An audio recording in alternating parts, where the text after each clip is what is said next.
आज हम दादा इसमें पढ़ेंगे, देखिए आपको दिख रहा है, आज कवर करेंगे औसत दर, एवरेज रेट को पढ़ेंगे। पहले तो रेट की बात हमने पहले भी करी थी, एवरेज रेट की बात करेंगे।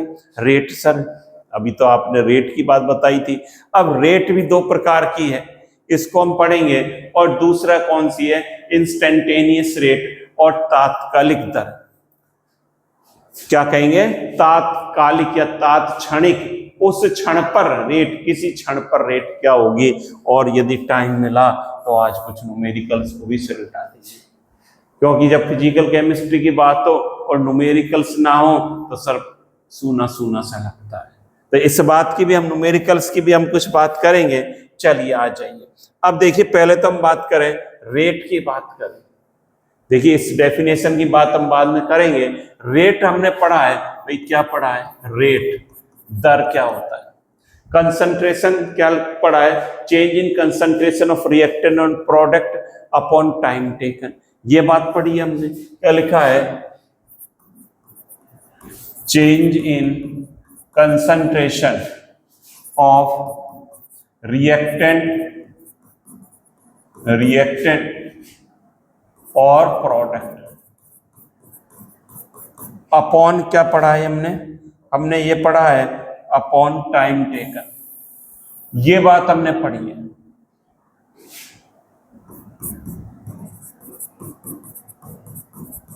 ये पढ़िए रेट के बारे में, वेग क्या होता है, दर क्या होती है, रेट ये होती है कि कंसंट्रेशन किसकी चेंज हो रही है दादा, अभिकारक की या उत्पाद की समय के साथ जो चेंज होती है दर, वो क्या कहलाती है, अभिक्रिया की दर कहलाती है।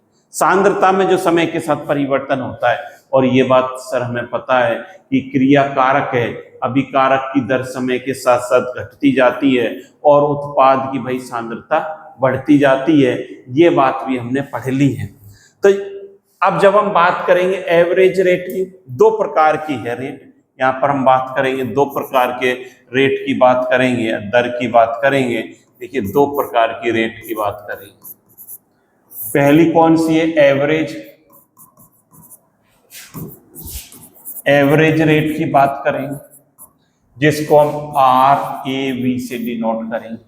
और दूसरी रेट हम बात करेंगे इंस्टेंटेनियस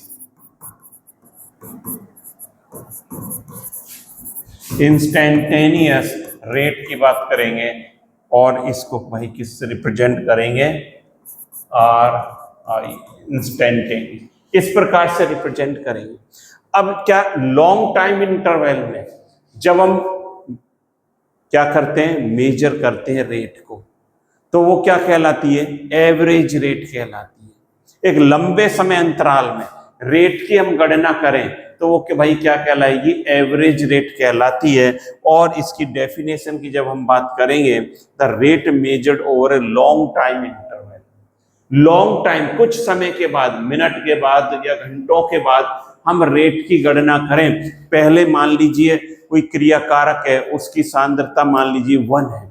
अब सर 20 मिनट बाद उसकी सांद्रता क्या हो गई, या 10 मिनट बाद उसकी सांद्रता में क्या परिवर्तन आ गया, एक लंबा टाइम इंटरवल हो गया, तो वो क्या कहलाएगा, time rate measured over a long time interval is called average rate. या the change in concentration of any one of the reactant और प्रोडक्ट पर यूनिट टाइम।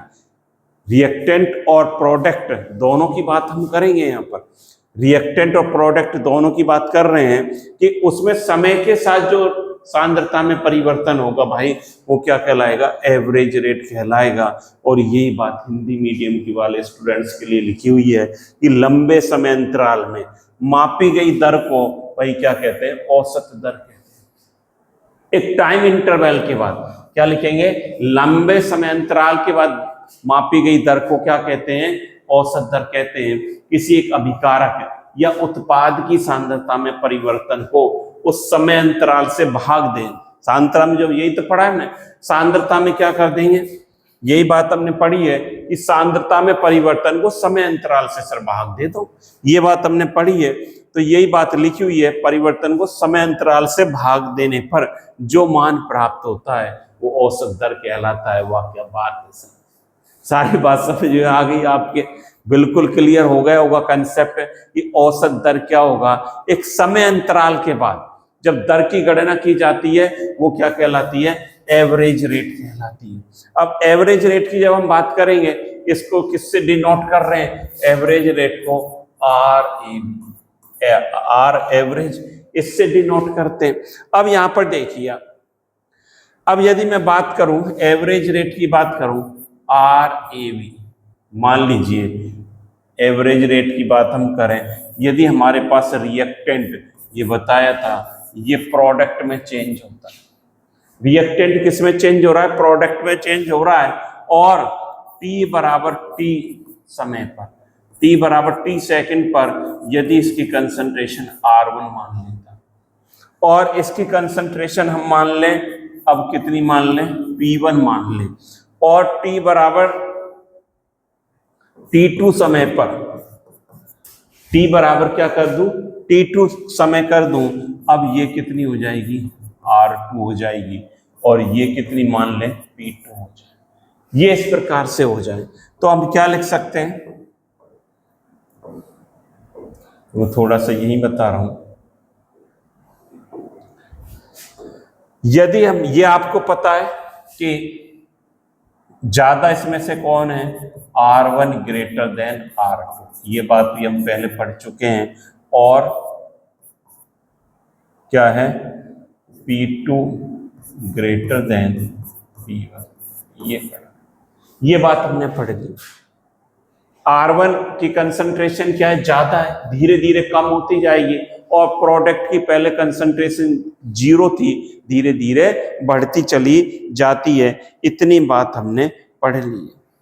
यदि अब इनकी रेट की हम बात करें, एवरेज रेट की मैं बात करूं, देखिए मैं बात करूं एवरेज रेट ऑफ रिएक्टेंट, क्या करूं, एवरेज रेट ऑफ रिएक्टेंट, मतलब क्रियाकारक की औसत दर, भाई क्या हो जाएगी आपको पता है, मतलब आर ए वी, रिएक्टेंट के लिए आर ए वी क्या हो जाएगा, माइनस का साइन लगाएंगे, डेल्टा क्या लिखूंगा, आर अपॉन डेल्टा, ये बात लिखी। डेल्टा आर क्या है ये आपको पता है, ये डेल्टा आर क्या हो जाएगा, यहां पर क्या हो जाएगा, R2 minus R1, delta R क्या है भाई, R2 माइनस R, और सर डेल्टा टी क्या है, डेल्टा टी की जब बात करूंगा तो T2 माइनस टी, मतलब क्या हो गया, अंतिम सांद्रता या final concentration minus initial concentration करके हम डेल्टा आर निकाल लेते हैं। ये बात तो आपको पता है। यदि इसी प्रकार मैं बात करता हूं, यदि किसकी बात करूं, प्रोडक्ट के लिए बात करता हूं। अब देखिए प्रोडक्ट के लिए बात करूंगा तो प्रोडक्ट के लिए क्या हो जाएगा, product average rate of reactant हो गई। अब देखिए मैं प्रोडक्ट की बात करता हूं,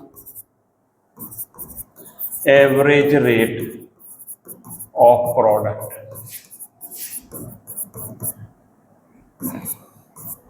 आर ई वी, किसकी बात कर रहे हैं, पी, और यहां पर रिएक्टेंट की बात कर, इसके लिए क्या हो जाएगा, plus delta P upon delta T, ऐसे लिखिए। अब यहां पर डेल्टा पी बराबर क्या है भाई, ये क्या लिखूंगा, concentration of P2 minus concentration of, क्या लिखूंगा, P1, और डेल्टा टी आपको पता है क्या है, T2 माइनस। अब यहां पर आपको पता है ये प्लस साइन लगाया है और ये minus sign, plus minus sign का क्या मतलब है कि रिएक्टेंट की रेट टाइम के अकॉर्डिंग क्या हो रही है, डिक्रीज हो रही है। माइनस साइन और प्लस साइन आपको पता है ना, मैं लिख देता हूं दोबारा, माइनस साइन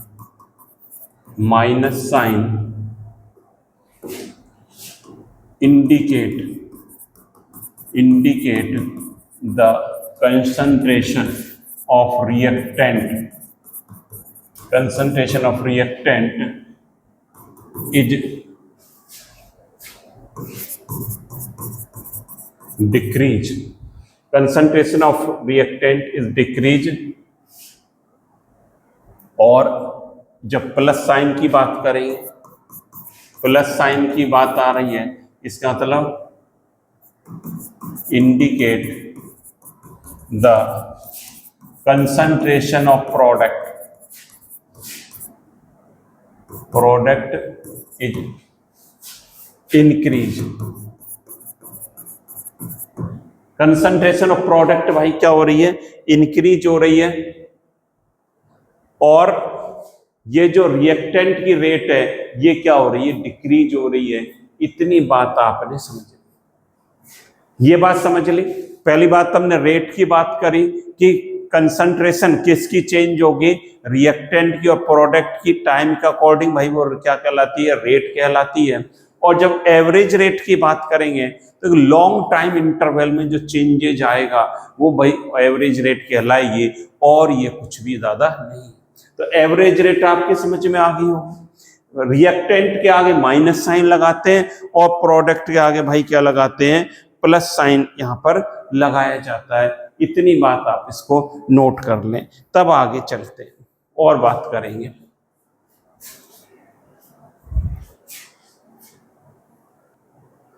इतनी बात नोट कर ली, साथ के साथ हमें नोट भी करना है और नोट्स भी बनाते जाना है। ये रेट की बात कर ली हमने, एवरेज रेट की बात कर ली, इसकी डेफिनेशन हमने देख ली। क्या देख ली कि rate measured over a long time interval is called average rate, लंबे समय अंतराल में, ये हमने पढ़ लिया। और इसकी हमने देख ली रिएक्टेंट प्रोडक्ट की रेट क्या होगी। अब देखिए नई चीज आप यहाँ पर देखेंगे कि हमने देखा रेट ऑफ रिएक्टेंट और रेट ऑफ प्रोडक्ट, ये हमने निकाल ली। या इस बात को मैं इस तरह से भी कह सकता हूं, क्या कह सकता हूं कि ये आपने प्लस माइनस साइन देख लिया, क्या लिख सकते हैं, रेट ऑफ डिसअपीयरेंस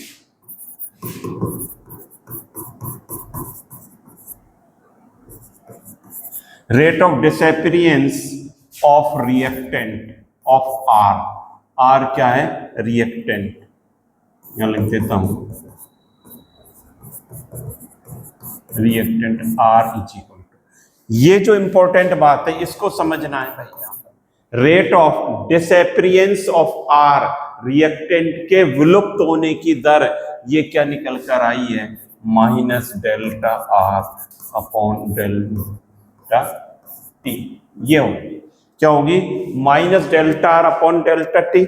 और इसको सही लिख देता हूं, थोड़ा सा सेम ही लिखूंगा, माइनस क्या होगी भाई, delta R upon delta T होगी। मतलब जो रिएक्टेंट की रेट है वो क्या है, डिसअपीयरेंस की रेट है, विलुप्त होने की दर है। रिएक्टेंट तो भाई विलुप्त होता है, क्रियाकारक क्या होता जा रहा है, कम होता जा रहा है समय के अकॉर्डिंग, इसलिए रेट ऑफ डिसअपीयरेंस क्या हो जाएगी, ये हो जाएगी। अब दूसरी बात मैं करने जा रहा हूं, ये आपको पता है, और यहां पर लिख देता हूं rate of appearance, rate of appearance of P, P क्या है, प्रोडक्ट इज इक्वल, ये क्या होगी, ये आपको पता है, plus delta P upon delta T. ये हमारी ये हो जाएगी। तो एपीयरेंस की रेट और किसकी, डिसअपीयरेंस की रेट, ये बात हमने पढ़ी। तो ये जो रिएक्टेंट वाला डिसअपीयर होगा, अब इसको हम क्या बोलेंगे दादा, रेट ऑफ डिसअपीयरेंस बोलेंगे रिएक्टेंट की रेट को। और एपीयरेंस मतलब बनने की दर, rate of formation of product ऐसे भी लिख सकते हैं, क्या लिख सकते हैं, rate of formation, rate of formation of product, उत्पाद के बनने की दर। इसको ऐसे भी लिख सकते हैं, ये प्लस में होगी और ये विलुप्त होने की दर होगी। ये दो इंपॉर्टेंट बात ये हमें ध्यान रखनी, ये आपको ध्यान में रखनी है, इंपॉर्टेंट बात। अब यहां पर देखिए दूसरी बात, इसको भी देखेंगे इंस्टेंटेनियस को, पहले यहां देखिए, देखिए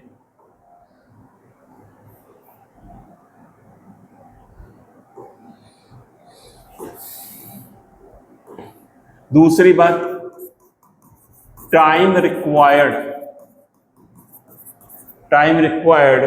फॉर डिसएपियरेंस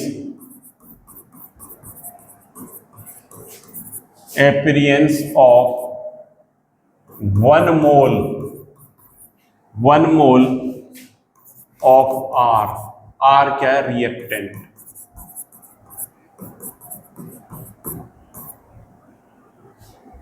इज इक्वल टू, किसके बराबर रहेगा ये? इज इक्वल टू, कैसे लिख सकते हैं?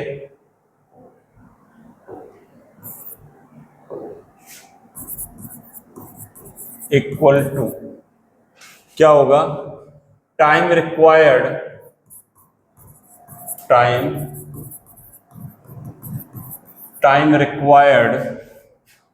For appearance of 1 mole of P।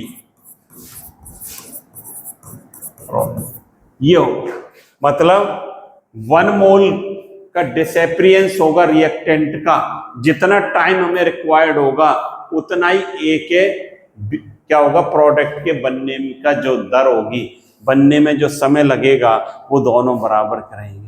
क्या लिख सकते हैं? ये ऐसे हिंदी में लिख देता हूं मैं इस बात को। क्या लिख देता हूं? आर के 1 मोल, आर के, हिंदी में समझ लें, आर के 1 मोल को लुप्त होने में लगा समय, ये दोनों बराबर रहते हैं। इज इक्वल टू पी के 1 मोल को बनने में लगा समय, ये दोनों बराबर है समय। तो क्या होगा, क्या अंतर आएगा यहां से कि क्या हो जाएगा? रेट ऑफ जो क्या हो जाएगी, विलुप्त होने की दर किसके बराबर हो जाएगी? बनने की दर के। सो क्या लिख दूंगा? ये लिख दूंगा कि minus delta R upon delta T is equal to क्या हो जाएगा? Plus delta P upon delta. ये निकल कर आ जाएगा रिलेशन। ये दोनों जो दर हैं, ये दोनों जो है विलुप्त होने की दर और बनने की दर, भाई ये क्या हो जाएंगी दादा? ये दोनों बराबर हो जाती, ये दोनों बराबर हो जाती है, इनको बराबर समय लगता है। ये विलुप्त होएगा और ये बनेगा, तो ये दोनों क्या हो जाएंगी? बराबर हो जाएंगी। तो इस बात को भी आप नोट कर लें साथ ही साथ। अब देखिए, यदि कोई रिएक्शन है, कर लिया था नोट, यहां पर देखें, यदि मैं लिख देता हूं ए से बी बन रहा है सर, ए से क्या बन रहा है भाई? बी बन रहा है, ए से बी बन रहा है। अब यहां पर ए से बी बन रहा है, तो क्या लिख दूंगा? रेट ऑफ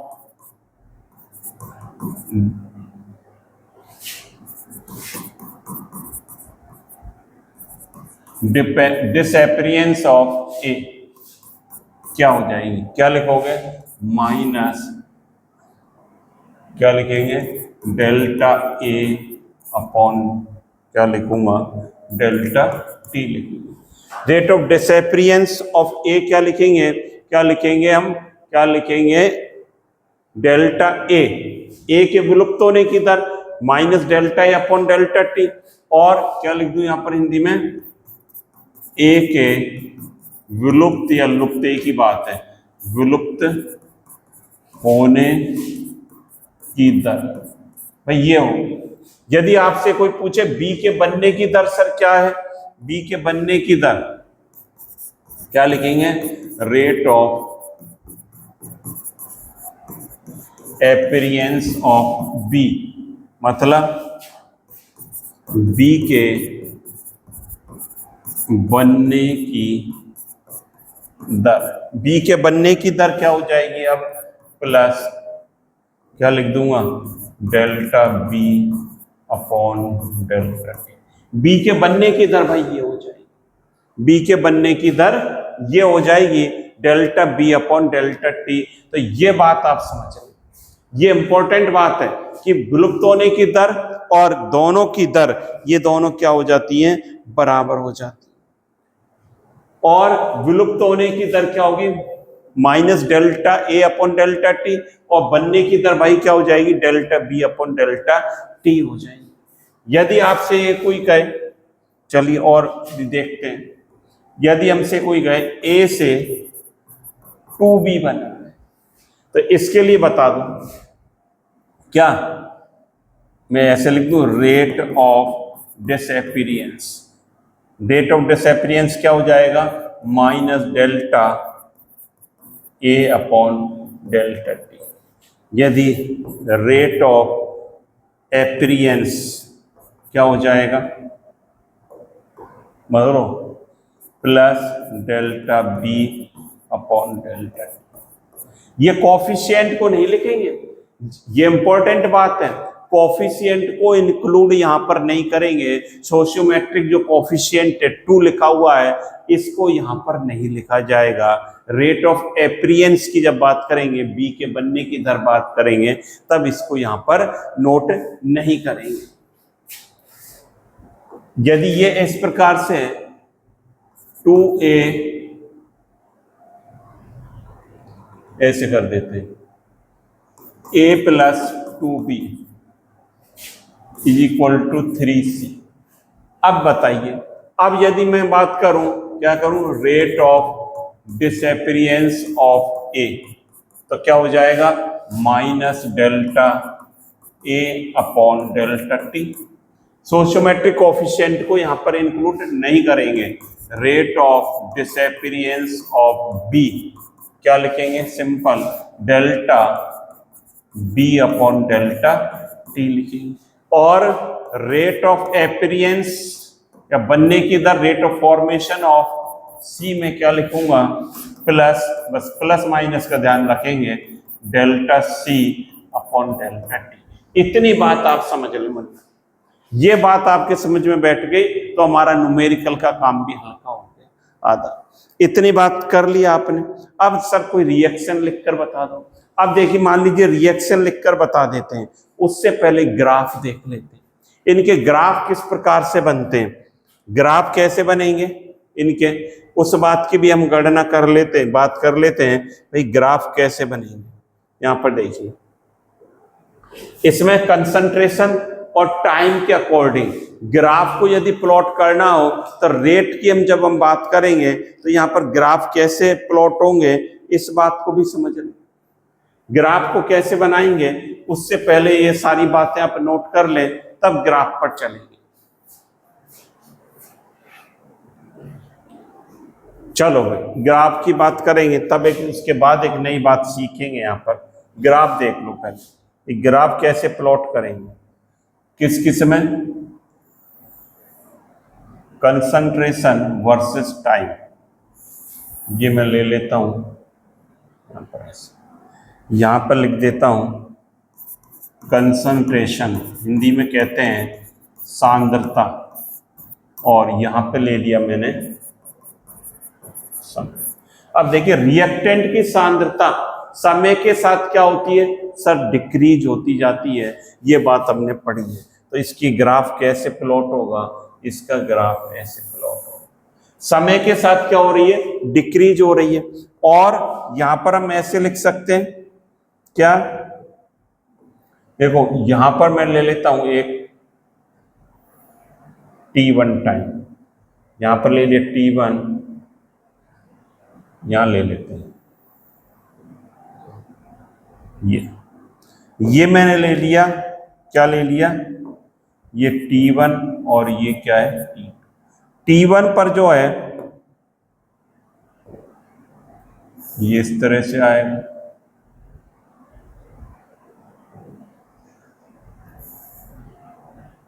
और ये कैसे आएगा, ये ऐसे आएगा, यहां पर जो है कंसंट्रेशन T1 पर C1 मान लेते हैं और यहां पर क्या मान लेते हैं, C2 मान लेते हैं। ग्राफ प्लॉट ऐसे करेंगे, रिएक्टेंट की कंसंट्रेशन समय के अकॉर्डिंग क्या हो रही है, डाउन हो रही है, कम होती जा रही है, और ये इस प्रकार से यहां पर मैं क्या लिख देता हूं, रिएक्टेंट मतलब क्रियाकारक की सांद्रता को बता रहा है, ये समय के अकॉर्डिंग कम होती जा रही है। अब इसके लिए एवरेज रेट भाई मुन्ना क्या होगा, RAB minus sir C2 minus C1 हो जाएगा अपॉन क्या हो जाएगा, T2 माइनस T, ये हो जाएगा सर प्रारंभिक सांद्रता, तो इसकी क्या C1 और अंतिम क्या है भाई C2, तो क्या हो जाएगा C2 minus C1 upon T2 minus T1, और मैं इसको और क्या लिख सकता हूं, RAB बराबर minus delta C upon delta T, ये मैं इसको यहां पर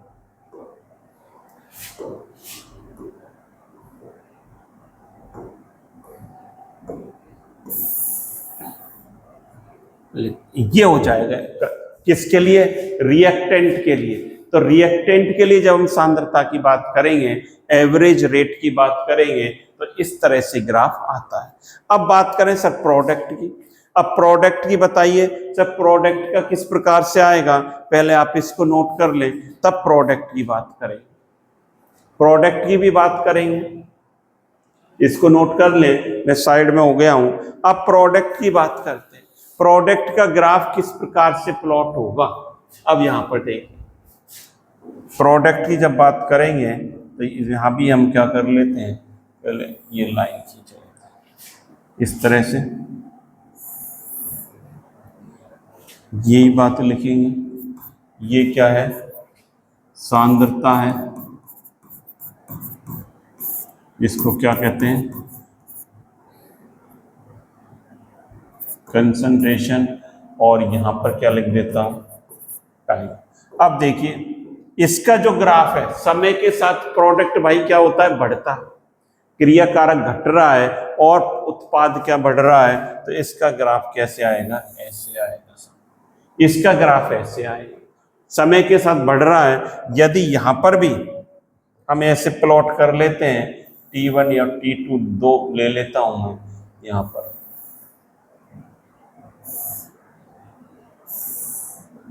ये कर देता हूं, तो ये क्या है, T1 है और ये T2 है, T1 पर क्या है C1 और ये क्या है C2, ये ऐसे। तो इसके लिए एवरेज रेट क्या हो जाएगी,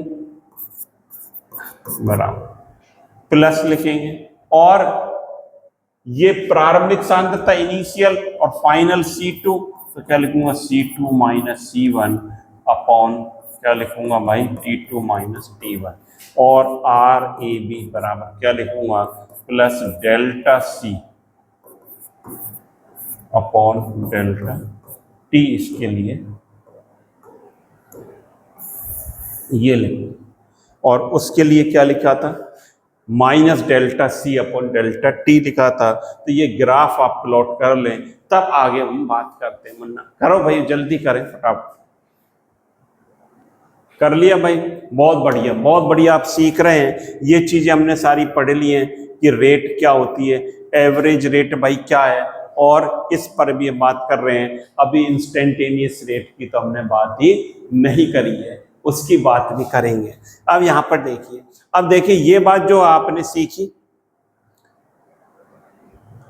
यहां पर देखिए ये बात हमने सीख ली, ये जो अभी सीखा, क्या सीखा कि ये बात कि रेट ऑफ डिसएपियरेंस हमने सीख लिया इस रिएक्शन के लिए। रिएक्शन ये थी भाई, रिएक्शन हमारी ये थी, इसके लिए हमने रेट ऑफ एपियरेंस डिसएपियरेंस की बात करी, रेट ऑफ डिसएपियरेंस बी की बात करी, रेट ऑफ डिसएपियरेंस ऑफ सी की बात करी। लेकिन इंपॉर्टेंट बात भाई समझ ले यहां पर दादा, यदि रेट ऑफ रिएक्शन की बात करेंगे, यदि हम बनने की दर और विलुप्त होने की दर की बात करते हैं, तो स्टोइचियोमेट्रिक कोएफिशिएंट का यूज नहीं करते हैं। ये जो संख्याएं लिखी रहती हैं कोएफिशिएंट, इनका यूज नहीं होगा। लेकिन यदि बात करें rate of reaction, rate of reaction की बात करें, जिसको कहते हैं ROR, तब स्टोशियोमेट्रिक कोफिशिएंट का यूज होगा।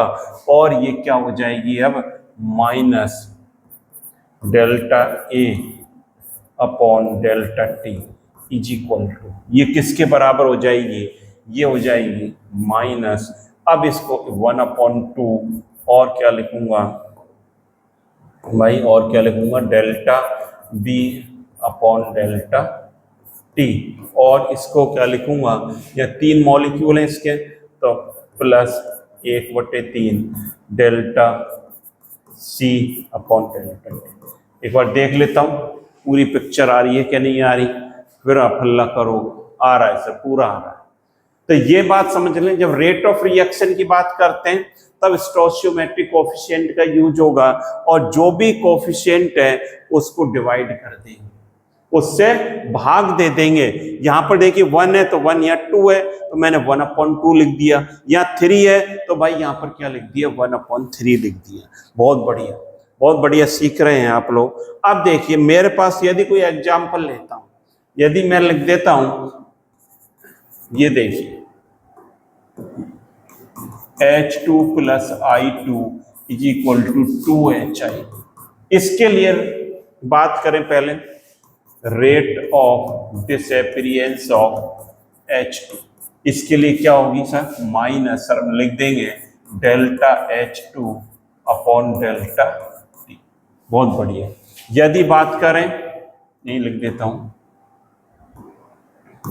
Rate of disappearance of I2 की यदि बात करें तो माइनस डेल्टा क्या लिख दूंगा, I2 अपॉन डेल्टा T लिख दूंगा।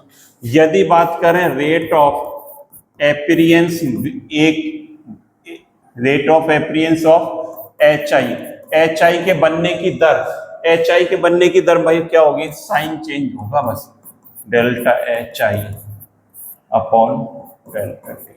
यदि आपसे पूछा जाए रेट ऑफ रिएक्शन क्या होगी, तो स्टोशियोमेट्रिक कोफिशिएंट का यूज करेंगे, और क्या हो जाएगा, माइनस डेल्टा, ये न्यूमेरिकल में बहुत काम का स्टेटमेंट है, is equal to minus delta I2 upon delta T is equal to, अब स्टोशियोमेट्रिक कोफिशिएंट 2 है तो 2 से डिवाइड कर देंगे, और क्या लिखूंगा, delta HI upon delta T।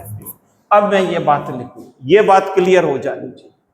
और देख लीजिए सर, और एक एग्जांपल बताइए, और बता देता हूं, N2 + 3H2, क्या लिख दूं भाई, N2 + 3H2 is equal to 2NH3। अब आपसे कोई पूछे भाई rate of disappearance of A, rate of disappearance of N2, A क्या है, N2, तो माइनस क्या लिखना है, डेल्टा N2 अपॉन क्या लिख दूंगा, delta T। Rate of disappearance of H2 minus, stoichiometric coefficient का यूज नहीं करेंगे, यहां पर हमें ये लिखना है, ये 1 नंबर, ये 2 नंबर।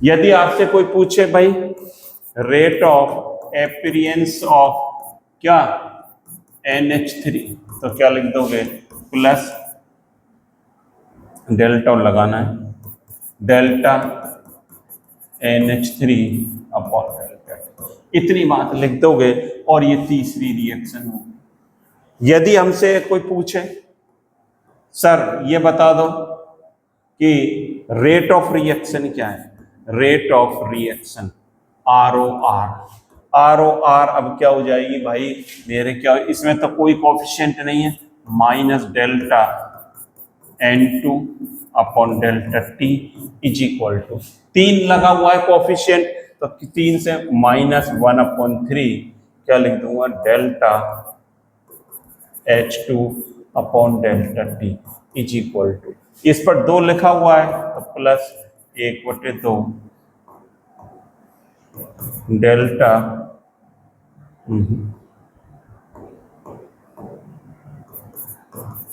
क्या लिखेंगे, डेल्टा NH3, क्या हो रहा है, NH3/delta T। ये बात हो जाए तो ये आप नोट कर लें। ये इस बात का ध्यान रखना है, जब डिसएपीरियंस की, विलुप्त होने की दर या बनने की दर की भाई बात करेंगे तब स्टोइचियोमेट्रिक कोएफिशिएंट का यूज नहीं करना है। लेकिन रेट ऑफ रिएक्शन, अभिक्रिया के वेग की बात करेंगे, अभिक्रिया दर की बात करेंगे, तब इसमें स्टोइचियोमेट्रिक कोएफिशिएंट का यूज होना है। ये बात बहुत बढ़िया से आप समझ लें। यदि मैं एक जनरल रिएक्शन लिख देता हूं, अब देखिए जनरल रिएक्शन लिख देता हूं, इसको भी पढ़ेंगे, आज नहीं हो पाएगा शायद ये।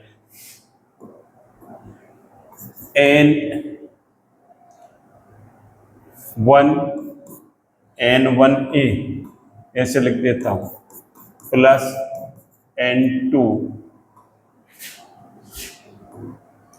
N2B is equal to M1C बन रहा है और M2D बन रहा है। ये बन रहा है। यदि हम इसके लिए बात करें, देखो नंबर 1 मैं बात करता हूं इसके लिए कि रेट ऑफ डिसएपीरियंस ऑफ ए, तो क्या लिखेंगे इसके लिए, माइनस क्या लिखूंगा, डेल्टा ए अपॉन एक, ये बात तो समझ रहे हो। यदि दूसरी बात लिखता हूं, rate of disappearance of B is equal to क्या आ जाएगा, minus delta B upon D T. ये सर दूसरी बात हो।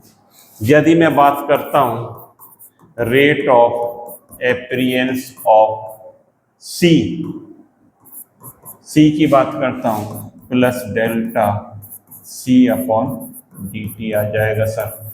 यदि हम बात करते हैं rate of appearance of D, तो क्या आ जाएगा, प्लस डेल्टा डी अपॉन। ये बात मतलब इसमें सोशियोमेट्रिक कोएफिशिएंट का यूज नहीं होगा, स्टोइचियोमेट्रिक कोएफिशिएंट का यूज नहीं करेंगे। ये बात आप अपने दिमाग में बिठा लो और कसम है भूलोगे नहीं इस बात की।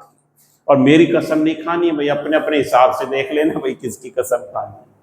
तो ये कसम है, ये बात आपको नहीं भूलनी है। जेई की कसम है, नीट की कसम है कि क्या नहीं भूलना है सर हमें, जब हम रेट ऑफ डिसएपीरियंस और एपीरियंस की बात करेंगे भाई, तब इसमें कोएफिशिएंट का यूज नहीं करेंगे। और जब रेट ऑफ रिएक्शन की बात करेंगे, यदि मैं बात करता हूं ROR, तब इसमें कोएफिशिएंट का यूज करेंगे। क्या हो जाएगा, ROR क्या हो जाएगा, -1/N1, क्या लिख दूंगा, delta A upon delta T is equal to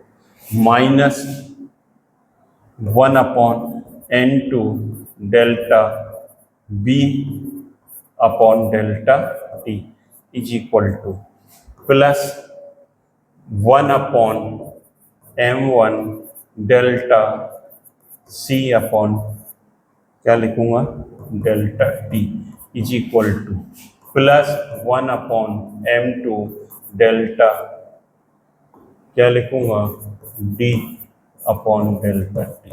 ये बात लिखेंगे। मतलब कोएफिशिएंट का हम क्या कर देते हैं भाई, भाग दे देते हैं। तो आज इतना ही रहने दें। आज हमने ये बात सीख ली, कौन सी, एवरेज रेट की बात कर ली। एवरेज रेट की आज हमने बात कर ली, सारे जो है इसके ग्राफ की बात कर ली, डेफिनेशन की बात कर ली, ये सारी बात कर ली। अभी तो इसके न्यूमेरिकल्स वगैरह, अभी इसके और क्या इंस्टेंटेनियस रेट की भी बात करनी है, वो अगली क्लास में हम बात कर लेंगे। इतना आप नोट करेंगे, इन बातों को सीखेंगे। और एक इम्पोर्टेंट जो इसमें बात हमने करी है किसकी, एवरेज रेट की, कि जब एवरेज रेट की बात करेंगे, एपीरियंस डिसएपीरियंस की, तब कोएफिशिएंट का यूज नहीं करना है। और जब हम बात करेंगे रेट ऑफ रिएक्शन की, तब कोएफिशिएंट का यूज करेंगे। तो thank you students, have a nice day. लगातार आप बने रहें और ज़्यादा से ज़्यादा अपने फ्रेंड्स को शेयर करते रहें, जिससे ज़्यादा से ज़्यादा स्टूडेंट्स को इसको बेनिफिट मिलता रहे। तो thank you, love you all.